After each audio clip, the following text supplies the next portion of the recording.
कि क्या आप आपके बेटी का हाथ ऐसे लड़के के हाथ में दोगे जो 2 दिन के बाद मरने वाला है? दोगे? आप लोग महिला दोगे किसी अपनी बेटी का हाथ ऐसे लड़के के हाथ में दोगे जो 2 दिन बाद मरने वाला है? कोई नहीं देगा। बाबा साहब कहते हैं कि जो पति जीने ही नहीं वाला, जो लड़का जीने ही नहीं वाला, उसके नाम का मंगलसूत्र क्यों पहने हैं? आप लोगों को आगे चलकर आरक्षण मिलने ही नहीं वाला, तो उस आरक्षण के लिए महार, मातंग, चमार, ढोर, मेघवाल, गढ़ियारा, इस जाति के नाम के मंगलसूत्र गले में क्यों पहनो?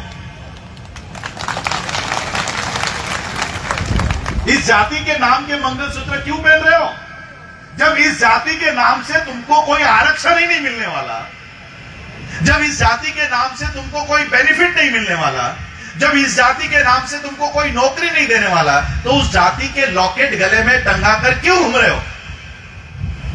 उतार फेंको, ये जाति के टैग उतार फेंको। बाबा साहब ने उससे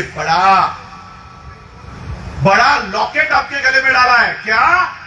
बाबा साहब कहते हैं महार, मातंग, चमार, ढोर, मेघवाल, गढ़ियारा लगाकर घूमोगे तो गांव के बाहर भी कुत्ता नहीं पूछेगा, लेकिन बौद्ध नाम की पहचान लेकर घूमोगे, पूरा विश्व आपके स्वागत के लिए खड़ा हो जाएगा। अभी बताया ना किसी ने, नीता अंबानी बाहर जाती है तो किसका नाम लेती है? क्यों लेना पड़ रहा है इनको? सोचो। नीता अंबानी नाम की ये ब्राह्मणी औरत बाहर जाती है और वो क्या कहती है कि मैं भारत से आई हूं, भारत बुद्ध का देश है।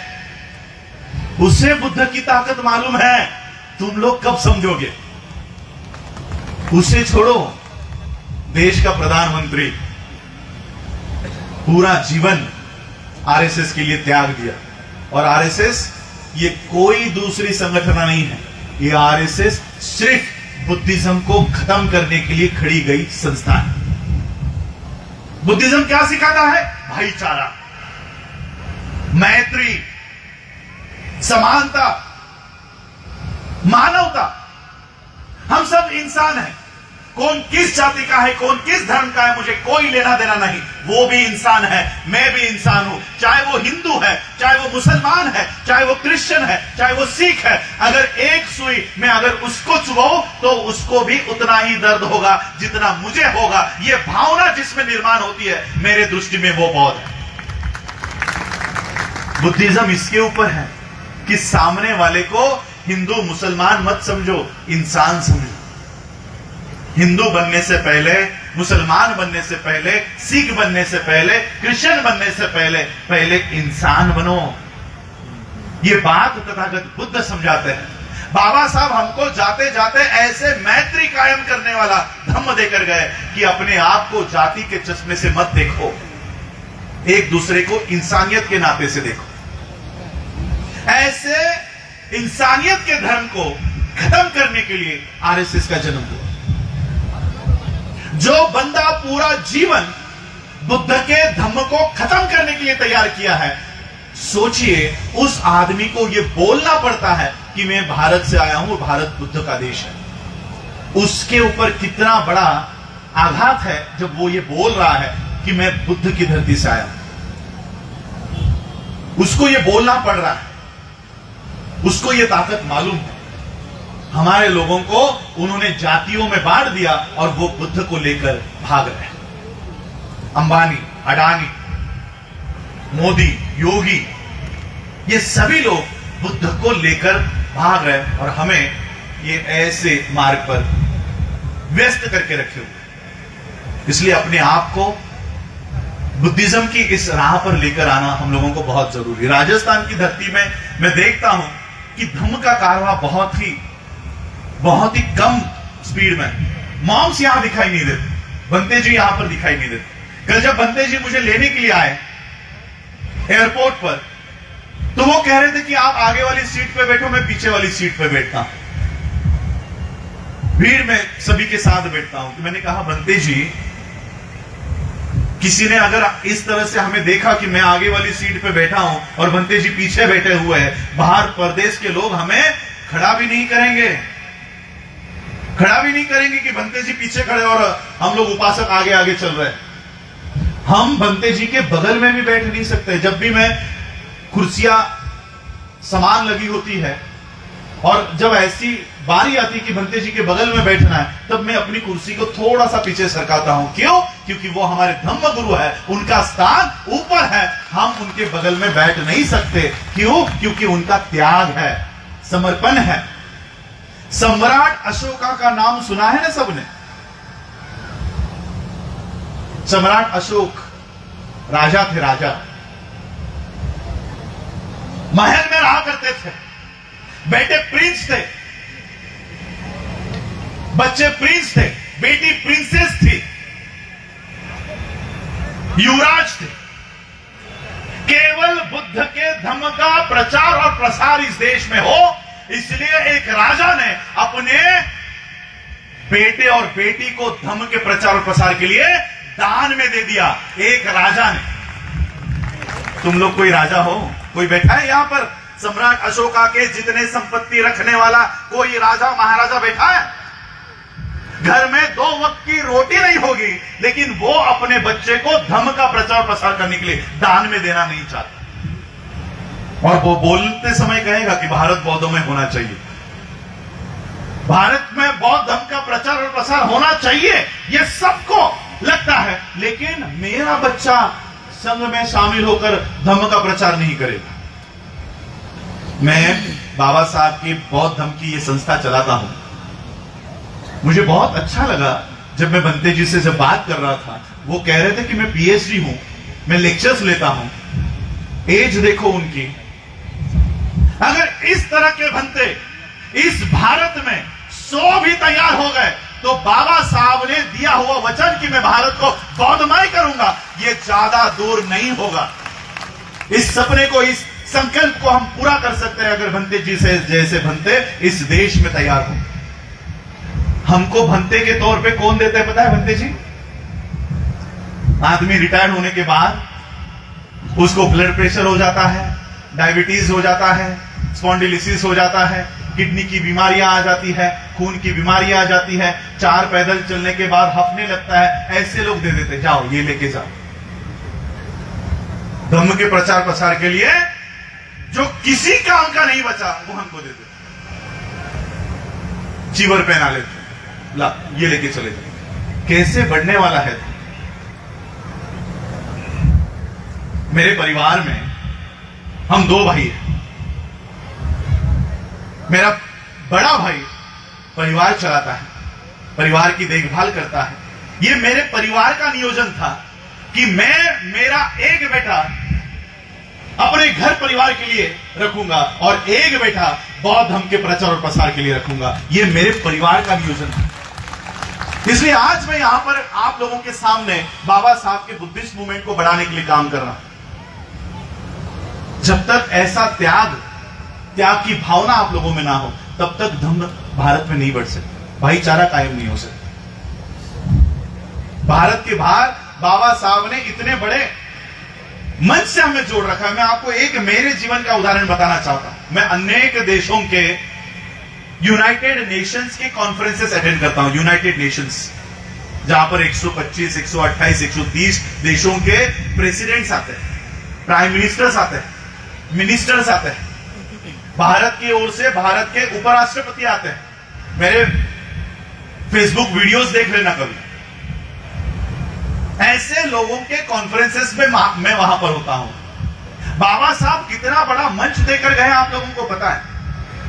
मैं जब यूनाइटेड नेशंस की, मेरे ख्याल से जापान के कॉन्फ्रेंस में था, वहां पर भी 128 देशों के प्रतिनिधि थे। जब खाने की छुट्टी हुई, लंच ब्रेक हुआ, तो हम सभी देशों के लोगों से मिल रहे थे, अन्य देशों के लोग मुझसे मिल रहे थे।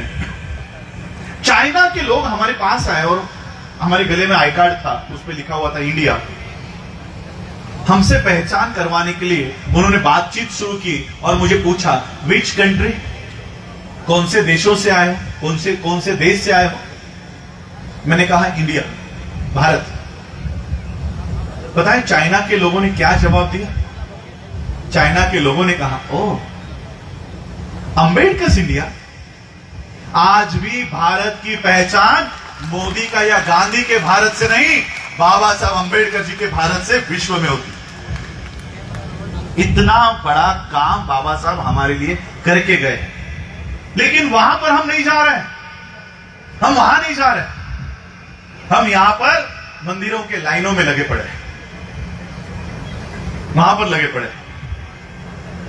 हमें अपना अधिकार वहां लेना चाहिए, लेकिन हमारी औरतें वो छन्नी में से चांद के पास मांग रही। जब यहां बुद्ध देने के लिए खड़े हैं, लेके जाओ कह रहे हैं, हमारी स्त्रियां वहां मांग रही है, हमारे लोग वहां मांग रहे हैं। और यहां से कौन लेकर जा रहा है? अडानी, अंबानी, ये लोग लेके जा रहे हैं। पूरा विश्व, बौद्ध देश भारत को भर भर के दे रहा है। क्या कहते हैं पता है श्रीलंका के लोग हमें? हम भारत के दिशा में पैर करके भी नहीं सोते। क्यों? क्योंकि भारत में बुद्ध का जन्म हुआ है और इसलिए वो इतना रिस्पेक्ट इस देश को करते हैं। सोचो,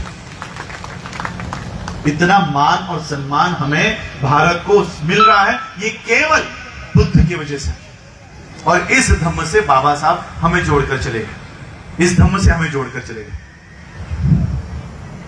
बाबा साहब के इस धम्म को समझो। जातियों में, कल तक तो हम जातियों में बैठे हुए थे, अब नया वाद शुरू हो गया है। जातिवाद से भी बड़ा वाद शुरू हो गया है, संगठनवाद। तेरा संगठन बड़ा या मेरा संगठन बड़ा। संगठनों में बिखर गए। नहीं, वो उस संगठन का व्यक्ति है, मैं इस संगठन का हूं, इसलिए मैं उसकी बात सुनने नहीं जाऊंगा। हमारे लोग अब संगठनों में बिखरे हुए हैं। मैं आखिरी एक उदाहरण देना चाहूंगा, क्यों हमारा पराजय हो रहा है। इतनी बड़ी संख्या में हम हैं। मैं कॉमर्स का स्टूडेंट हूं, इकोनॉमिक्स का स्टूडेंट हूं। पूरे 10 लाख ये आंकड़ा बड़ा होता है और एक ये आंकड़ा छोटा होता है। भारत में उल्टा है। 10 लाख लोगों की कहीं गिनती नहीं है और एक संगठन पूरे देश पर छाया हुआ है। हम 10 लाख संगठनों में बिखरे हुए हैं। हमारे काम करने का तरीका और उनके काम करने का तरीका आपको समझाना चाहता हूं। आरएसएस इस देश में एक ही संगठन है, लेकिन पूरे देश पे उसने कब्जा किया है। मीडिया उनके हाथ में, सुप्रीम कोर्ट उनके हाथ में, प्रशासन उनके हाथ में, राज्यसभा उनके हाथ में, सारी विधानसभाएं उनके हाथ में, संसद उनके हाथ में। पूरा देश आज सिर्फ एक संस्था चला रही है और सिर्फ अंबेडकर नाम लेकर इस देश में 1 लाख से भी ज्यादा संस्थाएं काम कर रही है। Ambedkar organisation, Ambedkar welfare society, Ambedkar ठिकाना, अंबेडकर फलाना। सिर्फ अंबेडकर नाम से 1 लाख संस्थाएं, बुद्ध के नाम से अलग, महर्षि वाल्मीकि जी के नाम से अलग। ऐसे करते करते हमारे 10 लाख संगठनाएं हैं पूरे भारत में। 10 लाख संगठनों में हम बिखरे हुए हैं और वो एक संगठन में काम कर रहे हैं। नहीं, अभी तो एक संगठन में काम करने वाले लोग आज सफल है और 10 लाख संगठनों में काम करने वाले लोग उनकी कहीं पर भी गिनती क्यों नहीं है। उनका आचरण देखो क्या है। 2014 से पहले, अब बहुत समय बीत चुका है, लोगों की याददाश्त थोड़ी कमजोर होती है। मुझे बताओ, नरेंद्र मोदी को प्राइम मिनिस्टर पद का उम्मीदवार चुनने से पहले बीजेपी की ओर से, आरएसएस की ओर से प्राइम मिनिस्टर पद का उम्मीदवार कौन था? बताओ बताओ। लाल कृष्ण आडवाणी। बीजेपी की ओर से, आरएसएस की ओर से 2014 के प्राइम मिनिस्टर पद के, प्रधानमंत्री पद के उम्मीदवार थे लाल कृष्ण आडवाणी। लेकिन आरएसएस को लगा कि अब आडवाणी के नेतृत्व में अगर हमने इलेक्शंस लड़ी तो शायद हमें इतनी सफलता, इतनी सीटें नहीं मिलेंगी। इसलिए आरएसएस ने एक ही रात में प्रधानमंत्री पद का उम्मीदवार बदल दिया और गुजरात से नरेंद्र मोदी को बुलाकर भारत के प्रधानमंत्री पद का उम्मीदवार जाहिर किया, एक ही रात में। मुझे बताओ, 2014 से लेकर आज तक क्या लाल कृष्ण आडवाणी ने एक भी बार आरएसएस के खिलाफ कोई बयान दिया? क्या अपनी कोई नई पार्टी बनाई? क्या अपना कोई नया संगठन बनाया? क्यों? खोने के लिए प्रधानमंत्री पद की कुर्सी है। प्रधानमंत्री पद की कुर्सी वो अपनी मनु की विचारधारा फैलाने के लिए, वो अपनी ब्राह्मणी विचारधारा फैलाने के लिए प्रधानमंत्री पद का भी त्याग करने को तैयार है। लेकिन